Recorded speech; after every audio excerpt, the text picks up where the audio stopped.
क्या हुआ जब नन्हे मोहम्मद अपने चाचा के घर गए और उनके घर रिज़्क की बारिश होने लगी और एक नदी में कैसे रास्ता बन गया, चलिए जानते हैं। दादा अब्दुल मुत्तलिब के इंतकाल के बाद हमारे प्यारे नबी सल्लल्लाहु अलैहि वसल्लम अब अबू तालिब के घर उनकी निगरानी में पल रहे थे। लेकिन जिस दिन से मोहम्मद सल्लल्लाहु अलैहि वसल्लम हजरत अबू तालिब के घर आए, उसी दिन से ही उनके घर के हालात बिल्कुल बदल गए। उनके घर के चारों तरफ हवा में एक अजीब सी खुशबू महसूस होती। हमेशा उनके घर जो खाने में कमी रहती थी, नन्हे मोहम्मद सल्लल्लाहु अलैहि वसल्लम के साथ बैठकर खाने से उसमें बेशुमार बरकतें उतर आईं। अबू तालिब का घर जो बहुत ही तंग हाली में था, अब उनके घर में रिज़्क की बारिश होने लगी। उनका जमीन जो सूखा और बंजर था, अब वो हरियालियों से भर गया। अक्सर ऐसा होता कि दूध की मश्क आधा भरा होता, लेकिन जब नन्हे मोहम्मद उसका सिर्फ एक घूंट पीते तो दूध का मश्क पूरा भर जाता और घर के सारे लोग पेट भरकर दूध पीते, फिर भी दूध पूरी तरह भरा रहता। बीवी पूछती, ये कैसा करिश्मा है,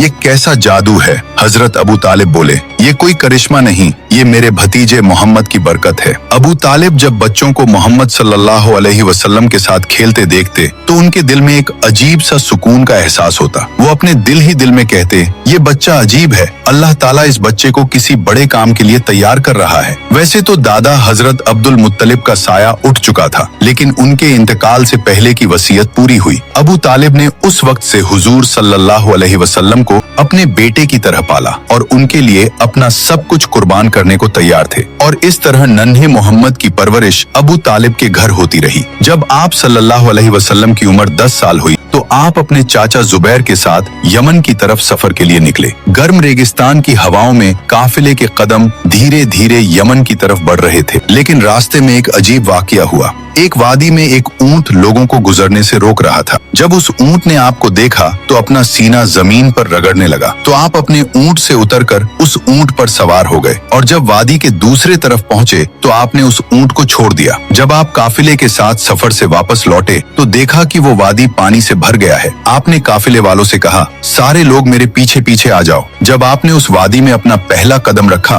तभी अल्लाह ताला ने अपना करिश्मा दिखाया और पानी को एक ही लम्हे में खुश्क कर दिया। हजरत मोहम्मद सल्लल्लाहु अलैहि वसल्लम और काफिले के लोग आसानी से वादी पार कर गए। जब काफिला सलामती के साथ मक्का लौटा तो लोगों ने सारा वाकया शहर वालों को सुनाया। तो लोगों ने कहा, इस बच्चे की शान बहुत निराली है। सुभान अल्लाह। जो लोग नबी पाक से सच्ची मोहब्बत करते हैं तो दिल से लिखिए, आई लव मोहम्मद, और अगले पार्ट के लिए सब्सक्राइब जरूर करें।